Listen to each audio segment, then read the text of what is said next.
히브리서 7장. 신앙의 길에서 떠나 반역하며 배도하는 일에 대한 심한 경고의 말을 마친 후 히브리서 저자는 다시 그의 주제로 돌아오고 있다.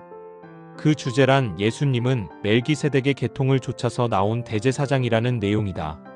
멜기세덱에 관한 구약의 기록에 근거하여 멜기세덱과 예수님의 유사성을 천명하고 예수님이 단순히 육체적 혈통을 타고난 아론의 제사장 계열이 아님을 밝히고 있다. 1절에서 10절 족보도 없는 제사장이자 왕인 멜기세덱. 역사적 측면에서 멜기세덱과 예수님의 연관성을 찾으려는 일은 무익한 일이다. 역사적 연관성이 아니라 신학적 연관성을 통해서 예수님과 멜기세덱이 관련을 맺고 있다는 것이 히브리서 저자의 관심이기 때문이다. 히브리서 본문은 예수님이 멜기세덱으로부터 유래하였거나 그로부터 나온 후손이라고 주장하지 않는다. 오히려 모형론적으로 예수님이 멜기세덱과 같다 혹은 멜기세덱의 전통을 따라 나오신 분이라고 선언한다. 두 분 사이의 연결점은 인물의 동일성이 아니라 기능의 유사성에 있다. 따라서 히브리서 저자의 관심은 다른 중보자들에 대한 예수님의 우월성과 탁월성이며 예수님의 이러한 우월성과 탁월성은 멜기세덱과의 관련성 때문이 아니라 궁극적으로 그분 자신의 부활에 근거하고 있다. 왜냐하면 육체적 혈통에 따른 대제사장들이라도 결국 죽음에 굴복하였지만 육체적 혈통에 따르지 아니한 우리의 대제사장은 죽음을 극복하고 부활하였기 때문이다. 이 세상 사람일 수 없는 예수님을 설명하기 위하여 이 세상 사람과는 본질적으로 다른 분임을 알리기 위하여 히브리서 저자는 신비로운 멜기세덱을 예수님의 모형으로 삼고 있는 것이다. 죽을 사람이 죽을 사람을 위해 중보하는 것은 잠정적인 것이다. 따라서 구약의 제사장들의 백성들을 위한 중보도 이와 같다는 것이다. 그렇다면 예수님의 중보사역은 이 세상의 혈통을 따른 제사장직일 수 없으며 그는 전혀 다른 기원과 계통이어야만 한다. 바로 이 순간 히브리서 저자는 족보도 없고 시작도 없고 끝도 없는 신비로운 멜기세덱을 도입하고 있다.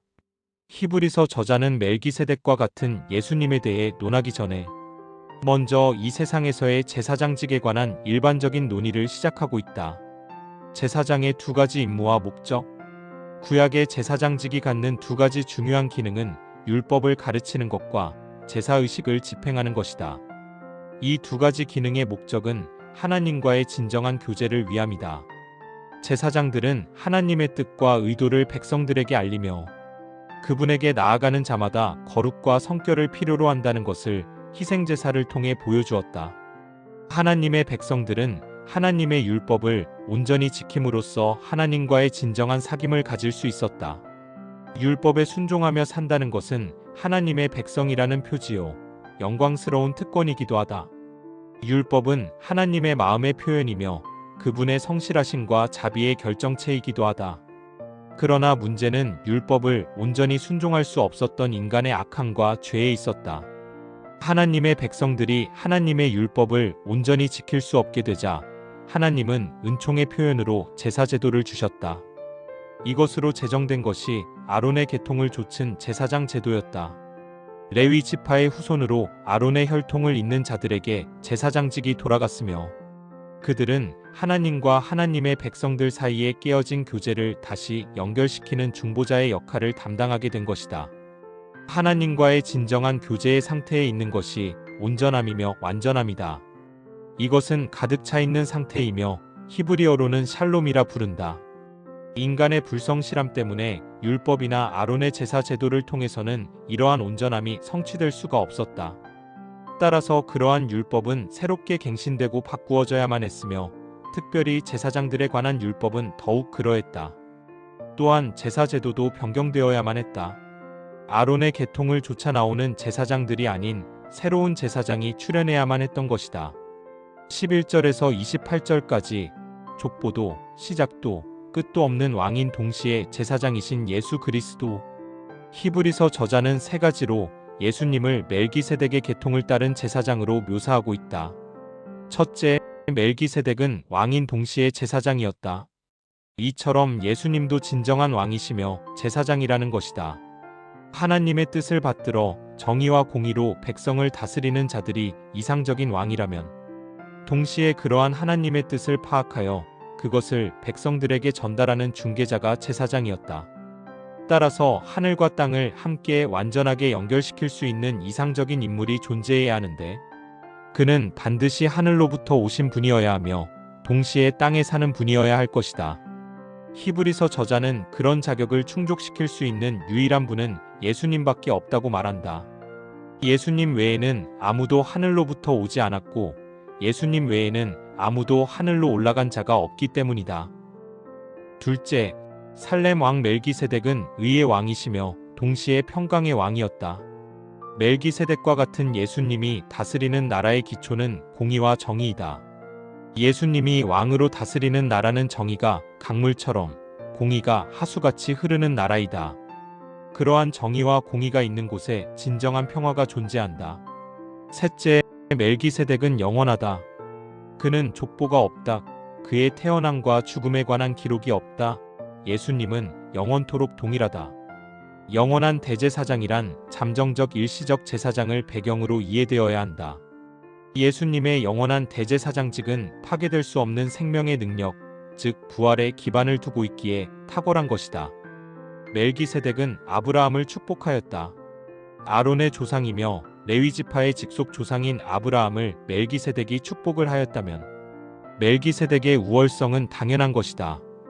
유대인들이 그렇게 자랑스럽게 생각하며 존경하는 아브라함마저도 멜기세덱의 축복을 받았다면 아브라함의 후손인 대제사장들은 더 이상 말할 필요도 없이 멜기세덱보다 열등한 것이다.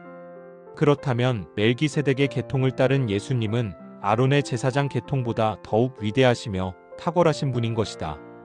예수님의 제사장직이 아론의 계통을 따른 다른 제사장직보다 우월하다면 마땅히 제사장직에 관한 법규와 율법들도 바뀌어야만 할 것이다. 모세의 율법에서 이스라엘 백성을 위해 봉사하는 제사장들은 반드시 레위 지파 출신이어야 하며 아론의 계통이어야만 했다. 아론은 이스라엘의 첫 번째 대제사장이었다. 그가 죽자 그의 아들 엘리에셀이 제사장직을 계승하였다. 후에 그도 죽자 그의 아들 비느하스가 대를 이었다. 유대인 역사가 요세푸스의 기록에 의하면 이스라엘이 출애굽 후 광야에서 살던 시절부터 주후 70년에 예루살렘이 함락될 때까지 모두 83명의 대제사장들이 승계되었다고 전하고 있다.